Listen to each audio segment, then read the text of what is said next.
I'm in the middle of the desert in Utah. Over the years, thousands of people have come to visit, and they've definitely left something behind. A diamond ring, a watch, maybe even a car. Well, probably not a car, but they've definitely left something. And I have everything I need, essentially, to become the next billionaire. Metal detector and a shovel.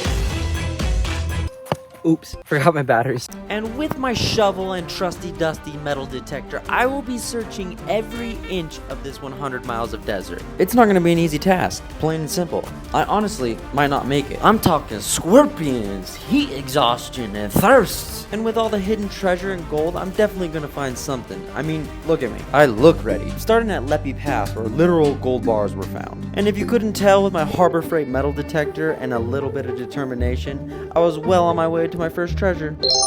I just got myself a piece of corroded pipe. And before long, I was about to secure my next treasure. Well, or so I thought. Yep. I'm a new owner of a rusted nail. From a fire pit. I'm actually pretty disappointed. Mile 10. I'm usually pretty optimistic, but I'm gonna be honest with you. Not finding much up until this point is really disappointing. Even though, deep down, I knew I was Having a fan cactus day. Little did I know I was about to stumble upon my most valuable treasure yet. Here it was, my next treasure. Surely this was the one. From all the time and effort, but what could it be?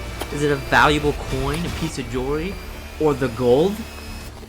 Well, fooled me. At least it's bigger than a nail. Mile 40, and we're cruising. After thinking I could speedrun this desert course in the blazing heat, the heat just slapped me silly. And it was time for a little water break. And I even had a little jerky. Now that I wasn't dehydrated, I suddenly had this gut feeling that something magical was gonna happen. That, or I had a tummy ache. It in fact was not a tummy ache. I was about to find stuff left and right, and my biggest payload at that. And even on top of the surface. Like, not only did I find one army guy, but I found 3 army guys. A pot, a building block, some kind of desert boat. And last but not least, I'm Batman. Mile 60, and I can't believe I was actually gonna give up. I may have not found diamonds, jewelry, or even gold, but I found something, and that kept me going. And now I was determined. I knew I was gonna find something crazy. And for the last 20 miles, we risked it all. The thing was thinging, and it worked. We found something. Possibly gold or diamonds? Angry Birds pig that have the wheels falling off. Yep, not what I was thinking either. After being absolutely consumed by the sun, our journey was over. But we did leave with something. And that's sunburn.